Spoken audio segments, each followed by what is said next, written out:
j'espère que vous allez bien malgré la canicule qui s'abat sur la France et particulièrement assez bizarrement sur la Bretagne qui a l'air d'être la région la plus chaude.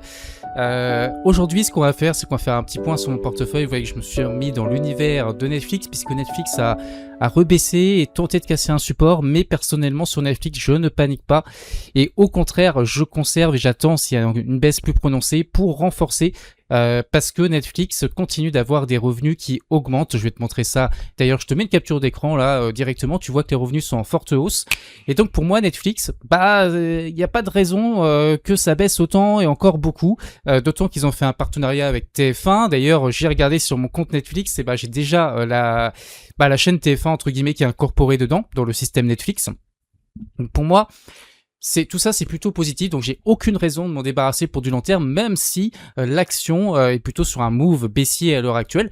Mais d'ailleurs, on est peut-être sur une zone de support dessus. Et puis, ceux qui me suivent, vous savez que j'ai coupé en perte, une perte assez importante, entre guillemets, sur Accenture cette semaine.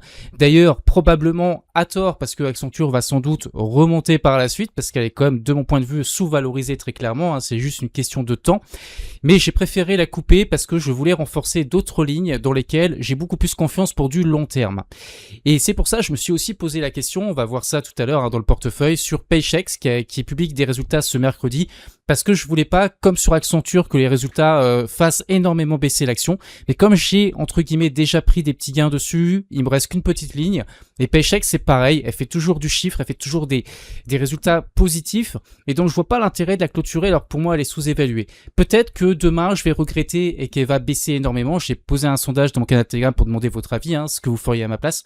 Peut-être, mais peut-être aussi qu'elle va ouvrir au contraire avec une belle surprise de résultats. Et là, ça va peut-être me faire un gain assez sympathique dessus. Dans tous les cas, je pense que Paychex, si vraiment il y a une grosse baisse, j'attendrai que ça se calme un peu pour la renforcer afin d'avoir une ligne un petit peu plus importante parce que là il me restait que 500 $, mais je vais te montrer ça, ne t'inquiète pas. Bref, tout ce blabla pour t'expliquer un petit peu les moves qui sont passés dans mon portefeuille. J'ai fait des shorts pour te montrer les 3 actions que j'ai incorporées, je vais te les remontrer, qui pour moi sont des actions essentielles pour structurer mon portefeuille sur du long terme, avoir une bonne diversification. Et d'ailleurs, ce qui est intéressant, c'est qu'au moment où je te fais cette intro, ce mardi, le Nasdaq et le SP500 sont plutôt en forte baisse, alors que mon portefeuille, ce coup-ci, il est plutôt en train de monter. Donc, il est vraiment décorrélé des indices parce que les indices sont bourrés de tech et pas mon portefeuille qui est beaucoup plus diversifié. C'est ça qui permet une résilience plus importante. Je vais te montrer aussi du coup la perte que j'ai actuellement parce que ça change pas, je suis toujours en négatif sur ce portefeuille-là et sur le portefeuille du druide cette année 2026, mais parce que je suis en train de le construire et forcément si je le construis, j'achète des actions qui sont en train de baisser et tant que la tendance n'est pas inversée, il faut laisser parfois un petit peu de temps, parfois ça se fait rapidement, j'ai clôturé des positions au gain, j'ai partagé ça dans le canal Telegram, mais j'ai aussi des actions qui prennent beaucoup plus de temps avant de se valoriser. Donc c'est pour ça pour l'instant je ne panique pas, j'essaye de gérer mon cash pour pas acheter dès que je vois que j'ai une action qui baisse, la renforcer trop rapidement. Mais voilà, tu vas voir que mon drawdown est toujours très faible à l'heure actuelle. Bien sûr, ça peut augmenter, mais je rappelle que sur un portefeuille stock picking, si tu te prends un crash boursier, faut au moins t'attendre, même si tu as bien acheté tes actions, à un moins 30%. Si tu n'attends pas à un drawdown de moins 30%, ne fais pas ce genre de stratégie, fais plutôt du swing trading. Ça sera beaucoup plus intéressant pour toi et moins risqué. Mais au moins 30%, c'est ce qu'on peut attendre. Tu vas voir que j'en suis encore très très loin. C'est juste que c'est jamais agréable de clôturer une ligne en perte comme j'ai fait sur Accenture parce que ça me crée une moins-value concrétisée. Mais en même temps, ce que j'ai expliqué, c'est que les moins-values que tu concrétises, tu pourras les déduire de tes futures plus-values que tu concrétiseras. Donc c'est jamais une perte de clôturer une position, c'est toujours une protection car tu sors peut-être un canard boiteux pour mettre une future leader et dans ces cas-là, peut-être pas à court terme, mais sur le moyen long terme, tu finis gagnant. Donc je te montre d'abord le drawdown, donc je te montre les performances directement sur mon CTO. Alors c'est sûr, ça va pas faire rêver, je connais moi des Américains qui font du stock picking, qui ont des grosses perfs cette année parce que ils avaient créé leur portefeuille plus tôt que moi. Moi je suis encore en phase de création, c'est-à-dire que j'ai même pas injecté toutes mes liquidités, j'ai encore pas mal de cash que je peux mettre dessus. Donc c'est pour ça. Pas de panique. Moi, ce qui compte pour l'instant, c'est surtout de limiter mon drawdown et de renforcer les positions à bon escient pour ensuite les valoriser. Je rappelle, plus dans le temps je vais rajouter de l'argent et moins le marché sera remonté, enfin moins mes actions seront remontées, plus j'aurai de capital du coup investi et plus le jour où on aura enfin cette hausse sur mon portefeuille, plus je vais gagner en termes de milliers d'euros beaucoup plus. Je sais pas si je suis clair, je parle beaucoup aujourd'hui.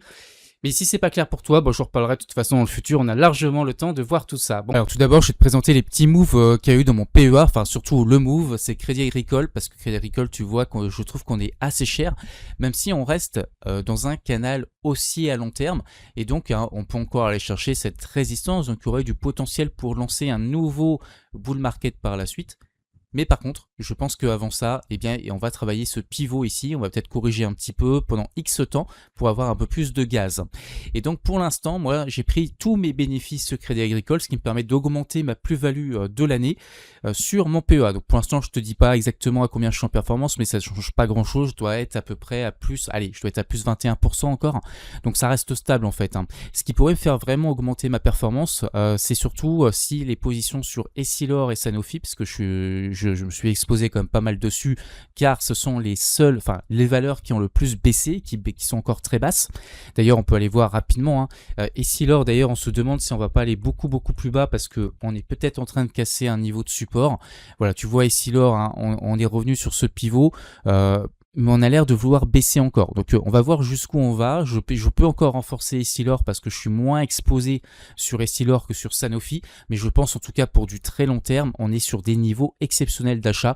Et même hein, si Essilor perdait encore 20-30%, je pense que sur du long terme, un jour Essilor sera plus haut que les niveaux actuels. Hein. Donc je pense que voilà, c'est un très bon niveau, même si après on veut oublier son compte et plus le regarder pendant X temps, je pense qu'on pourra faire une belle plus-value sur Essilor. En tout cas voilà, pour l'instant Essilor est plutôt hein, en train de bien baisser et bien corriger, mais de mon point de vue ça reste une valeur de qualité. Ce qu'on peut aller voir aussi peut-être c'est Sanofi. Donc Sanofi, où est-ce qu'on en est? Après je vous montre le portefeuille du Druide, où est-ce qu'il en est. Et donc Sanofi, on est toujours en train de travailler ce pivot, vous voyez hein, c'est très net, et là par contre contrairement à Essilor, hein, c'est en train de tenir, on n'est pas en train de l'attaquer plus que ça, puisque voilà, on voit ici vraiment les réactions. Et si je vous montre ça un petit peu plus en mensuel, on a ce grand canal et on est vraiment sur la partie basse. Donc pour moi c'est un petit peu comme entre guillemets Essilor, hein, Sanofi est très bien et très intéressante à acheter sur les niveaux de valorisation actuels. Voilà, alors avant de te montrer maintenant le portefeuille du Druide pour finir cette VH, je vais te montrer le Dow Jones, le DJI, parce que je trouvais intéressant hein, de voir une vue autre que le SP500 ou que le Nasdaq 100 qui sont bourrés de tech.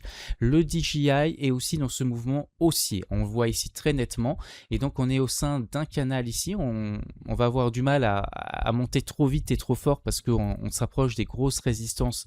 Déjà le pivot en pointillé hein, qui est l'objectif final, je pense, de l'éventuel bull market du DJI, je pense pas qu'on ira plus haut que ça. J'avais fixé cet objectif il y a longtemps qu'on a déjà atteint, hein, donc ça je pourrais modifier cette ellipse pour la mettre beaucoup plus haute hein, du coup. Hop, donc voilà, je modifierai ça un petit peu plus tard. Et donc là, voilà, au sein de ce canal, hein, on a encore un petit peu de potentiel aussi. Donc on peut très bien aussi corriger vers le support s'il se passe quelque chose au niveau macro. Hein, on peut avoir une correction, repartir à la hausse. Tout ça, c'est possible. Hein, mais en tout cas, sur le très long terme, le DJI reste très bien orienté à la hausse. Alors, avant de te montrer le portefeuille, il faut absolument que je te montre du coup ma position sur Accenture que j'ai clôturé en perte. Ça fait partie des pertes du portefeuille du Druide. Donc parfois, hein, vaut mieux se séparer d'une valeur qui nous fait douter, et le secteur c'est vrai qu'il est un petit peu dangereux, même si vous allez voir que Accenture en réalité peut encore très bien remonter hein, parce qu'en fait on a cassé, pour moi ça c'était un niveau de support. En fait le support on ne sait pas exactement où il est, parce que vous voyez que en fait vous allez voir la réaction, hein, c'est en train de remonter ici, donc on peut réintégrer le support. Donc ça peut être un faux signal hein, ici, et en réalité le support on pourrait même le descendre un tout petit peu comme ça, voilà, et là vous voyez que on serait pile poil dessus hein, si on voit ça comme ça par rapport au creux ici de 2019. Et vous voyez que on a une réaction qui se fait dessus. Donc en fait je suis peut-être sorti au pire moment de Accenture. Il faut savoir dire aussi que j'ai peut-être fait un très mauvais move, mais on peut jamais le savoir à l'avance. Hein. Comme j'ai expliqué, je voulais pas avoir en fait deux valeurs du même secteur, comme j'ai gardé Intuit. Je voulais pas avoir en plus Accenture qui reste sur le même danger par rapport à l'IA. Donc j'ai choisi Intuit, j'aurais peut-être dû choisir Accenture en réalité. Voilà, donc c'est un move, on verra si Intuit arrivera à se valoriser dans le futur. En tout cas, Accenture, hein, on est peut-être vraiment sur une zone de support et encore une fois, on est peut-être vraiment sur le point bas du coup là cette fois-ci. Et c'est peut-être un niveau d'achat incroyable pour Accenture. Mais voilà, en tout cas, j'ai préféré mettre l'argent ailleurs pour mieux diversifier mon portefeuille et pas être trop exposé, encore une fois, au côté informatique, logiciel, qui est un secteur qui est très en difficulté à cause de la concurrence de l'IA. Alors je peux te montrer déjà le comportement de mon portefeuille encore une fois sur le long terme. Donc ça c'est celui qui, en fait c'est l'indice qui comprend toutes les valeurs que j'ai dans mon portefeuille actuellement, que j'ai reconstitué sur ProItime. Donc c'est pas ultra précis parce que les pondérations sont pas toujours bien respectées sur cette reconstitution, hein. En fait les plus grosses actions, enfin les plus gros prix des actions ont tendance à peser un peu plus dans l'indice, hein. Donc c'est pas ce qu'il y a de plus fiable, ce qui compte c'est surtout le backtest, mais je pourrais vous le représenter si vous voulez pour voir un petit peu les performances moyennes des valeurs que j'ai dans mon portefeuille. Mais en tout cas voilà, si on prend depuis comme ça 2022 grossièrement, on est monté sur un pic à plus 96%, donc ça en 4 ans, hein. Donc c'est quand même une belle hausse et actuellement du coup ça fait plus 56% avec la retrace et du coup depuis les ATH effectivement on a baissé de moins 19%, moins 20% sur ce portefeuille. Sauf que moi vous allez voir que mon drawdown c'est pas moins 20%, donc ça veut dire que j'ai très bien acheté les valeurs qui constituent ce portefeuille car mon drawdown vous le voyez ici c'est seulement moins 3,26%. Alors vous voyez que j'étais en train de surperformer sur le début d'année le SP500, alors ensuite le SP500 s'est mis à fortement monter. Si le SP500 se mettait à recorriger fort et que moi mon portefeuille était plus résilient ou remonter, ma courbe pourrait recroiser le SP500 là. Donc pour l'instant je suis clairement en sous-performance, je performe pas, je suis en négatif. Par contre voilà, comme mon fonds entre guillemets il perd à moins 20%, moi je perds que moins 3,26%, vous le voyez ici sur l'année 2026, hein. Donc c'est un très faible drawdown. Donc si je ne fais pas de performance, c'est parce que je suis en train de constituer le portefeuille, j'achète des valeurs qui sont en train de baisser, donc forcément je vais pas être en plus-value globalement. J'ai encaissé des gains très intéressant, j'en ai souvent parlé dans mon canal Telegram, voilà, je sais que Patrick en a fait aussi. Le problème c'est que j'avais pas forcément converti mes euros en dollars, etc. Donc du coup j'ai payé un peu la hausse de l'euro, donc ça a réduit mes gains assez, de pas mal. Donc j'en ai pas vraiment bénéficié, j'ai clôturé des trucs en gain comme MAA, j'ai dû prendre 300 ou 400 euros, donc en fait ça compensait limite la perte sur Accenture. Mais comme le change m'a été défavorable, finalement, ça n'a pas beaucoup pesé. Par contre, je vois que l'euro-dollar est en train de baisser en ce moment. Donc si ça baisse encore pas mal, pour le coup, ça pourrait s'inverser et je pourrais peut-être faire des petits bénéfices au niveau du change, hein. Voilà, en tout cas, c'est intéressant de voir le drawdown. Moi, c'est surtout ça qui m'importe, hein, c'est que j'ai vraiment un très faible drawdown. Encore une fois, sur ce portefeuille de stock picking, je m'attends à aller jusqu'à moins 30%. Donc vous voyez que j'ai énormément de marge. Mais l'idée bien sûr c'est d'aller chercher les plus 20%. Donc je me fixe pas de temps, je cherche pas à faire une démonstration de performance hors du commun sur cette stratégie là. Pour ça j'ai le swing trading, donc j'en parle aussi sur la chaîne, hein, de ce que je fais chez Cédric Froment avec les élèves que j'encadre. Là moi ce que je veux c'est la croissance de mon capital sur le long terme, c'est faire de la renta, mais je me fixe pas genre j'ai envie de faire du 10, 15, 20% par an, ça c'est le marché qui décidera et voilà. En tout cas j'ai un très faible drawdown, je suis très content parce que quand je prends des grosses pertes sur Accenture, que j'ai Intuit qui a énormément chuté, hein. Je sais pas si vous vous rendez compte, mais alors Accenture je vous laisserai regarder, mais c'est du même ordre. Mais si on regarde Intuit, la baisse depuis les ATH ici c'est moins 67% et ça c'est seulement depuis c'est seulement sur quasiment un an, hein, moins 65%. Donc Intuit, quand tu vois les baisses que j'ai sur Accenture et sur Intuit, alors je les ai pas achetées au plus haut, hein, je les ai achetées beaucoup plus bas évidemment, mais voilà, ça impacte pas tant que ça finalement ma performance et mon drawdown reste maîtrisé. Pourquoi? Parce que j'ai construit un portefeuille diversifié et j'ai construit une équipe. Donc même s'il y a des mauvais élèves dedans, il y a des bons élèves qui permettent de compenser la volatilité dessus. Voilà, mais en tout cas, je reste confiant, hein, je pense qu'à un moment donné, je vous présenterai une performance très très bonne et des gains et je gagnerai plusieurs milliers d'euros grâce à cette stratégie, mais quand je ne sais pas et pour l'instant je travaille pour ça, j'essaye de prendre des décisions les plus efficientes en fonction de ce qui se passe et j'espère continuer à réussir de cette façon sur cette stratégie.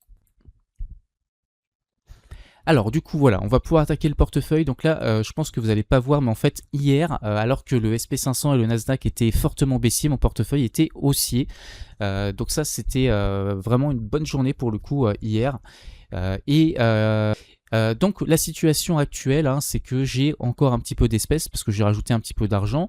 Je suis à moins 1400 à peu près de moins-value, puisqu'en fait j'ai clôturé Accenture avec moins 300 ou moins 400, je sais plus. Donc je vais être à moins 1300, allez on va dire à peu près plutôt. Donc j'ai des valeurs comme ABT que je vais peut-être clôturer assez rapidement pour libérer du cash pour moyenner le reste du portefeuille à la baisse si j'ai envie. Et ce qui est rentré aussi que tu ne savais pas, je te montre juste les moves, hein, je te montre pas l'ensemble du portefeuille. Donc il y a ABT, il y a Fabrinet aussi, hein, qui est plutôt, on va dire, une small caps, donc je voulais une petite valeur dynamique, qui est une très belle valeur aussi, hein, Fabrinet, pour moi c'est intéressant de l'avoir. Qu'est-ce que j'ai rentré d'autre? Constellation Énergie, donc ça j'en ai parlé dans le dernier short sur la chaîne, Constellation Énergie qui a intégré le portefeuille. Voilà, donc je pourrais la renforcer encore un petit peu, hein, Constellation, si jamais ça a baissé, mais pour l'instant, voilà, c'est rien, moins 2, moins 3%, il faut que je sois au moins à moins 8%. Pour que je renforce, ou à moins 5% pour que je renforce un tout petit peu. Qu'est-ce que je peux vous dire d'autre? Alors, Illumina, je vais la clôturer, je pense, assez rapidement, mais je me dis, j'ai envie de la surveiller au jour le jour, parce qu'elle peut avoir beaucoup de potentiel, cette valeur. C'est un petit peu pour de la croissance aussi, hein, une valeur, c'est pas une grosse capitalisation. Donc, Intuit, on voit que c'est à moins 14%, mais que j'ai décidé de conserver pour ce secteur. J'ai rentré Kroger, donc j'en ai parlé aussi. C'est les 3 valeurs que j'ai rentrées sur le dernier short en fait, hein. Donc Kroger aussi, et enfin la dernière que j'ai rentrée, c'était, on va aller voir ça, c'était, alors il y a PGR aussi qui est là, vous voyez ici, PGR. Donc ça me permettra d'avoir du cash, elle est en train de monter PGR, hein. Si je vous montre un peu le graphique, vous allez voir, regardez ça, PGR en train de casser un pivot. Donc ça, et PGR verse un très bon rendement, je crois que c'est plus de 6%. On est en train de casser ce pivot, donc si jamais derrière j'ai une petite accélération, je vais pouvoir faire une plus-value assez rapide. Je pense que je vais, j'aimerais bien faire les 10% en fait sur PGR. Donc là, je suis à plus de 2,65, il y a encore un peu de chemin, mais je vais la clôturer assez rapidement, en tout cas PGR, pour libérer du cash. Et donc voilà, après la dernière, il y a ResMed, hein, que j'aime beaucoup aussi pour le côté dynamique du portefeuille. Et enfin, c'est Republic Service qui est ici, qui est rentré aussi, hein, récemment dans le portefeuille. Voilà, je n'ai pas envie de passer trop de temps dessus. Il y a Paychex qui publie ses résultats, donc je suis à plus 5% dessus. J'ai déjà pris des gains, c'est pour ça qu'il me reste qu'une petite ligne. Mais Paychex, ça peut faire comme Accenture, une grosse baisse, hein, en cas de déception, parce qu'il y a aussi le côté concurrence avec l'IA, de l'IA. Mais voilà, on verra ce que ça va donner les résultats aujourd'hui. Si vraiment il y a une énorme baisse, bah, ça sera l'occasion de la renforcer, donc c'est pour ça que j'ai encore des liquidités, hein, c'est cool. Donc mon drawdown sera assez faible, je pense, quoi qu'arrive, hein, sur Paychex, et qui verse des dividendes sympathiques aussi actuellement. Voilà un petit peu pour le bilan. Donc tu vois mon portefeuille, donc je n'ai plus Nvidia aussi, hein, que j'ai sorti parce que je trouvais que c'était cher, hein, et au niveau des techs j'étais méfiant et j'ai bien fait, parce que bon, même si Nvidia a été plutôt résistante, hein, mais comme je vois que les techs ont pas mal baissé, j'ai préféré m'en débarrasser. Je la rachèterai quand elle sera beaucoup mieux valorisée encore que actuellement. Voilà, donc je vais pouvoir vous libérer là-dessus. Juste en parler de Netflix pour terminer, hein, pour ceux que ça intéresse. Alors Netflix, elle est où? Parce que Netflix a pas mal baissé, voilà, moins 12%, mais Netflix a toujours, hein, des flux de trésorerie assez élevés. Donc personnellement, c'est une valeur que j'ai plutôt envie de renforcer, hein, si je vois que ça baisse encore pas mal. Et si on regarde un petit peu le graphique de Netflix, pour l'instant, eh bien, j'attends de voir la réaction sur le niveau de support des 70$ en fait, parce que je me dis que ça peut tenir. Donc on va voir si c'est le cas ou pas, hein. Pour l'instant, on en est là. Pour l'instant, Netflix a une énorme chute, hein, mais comme on avait eu ici en 2021-2022, donc c'est des chutes qui sont quand même assez rares sur cette valeur. Mais Netflix a signé un partenariat avec TF1 qui est déjà en cours sur nos comptes Netflix. D'ailleurs, j'ai été voir. D'ailleurs, on voit que c'est plutôt stable en préouverture. Donc Netflix, pour moi, il y a beaucoup de cash, hein, encore dessus qui rentre. Donc je suis pas... c'est vraiment une valeur que je veux garder. En tout cas, c'est pas une valeur que je vais couper comme Accenture. Si elle baisse beaucoup, je vais la renforcer.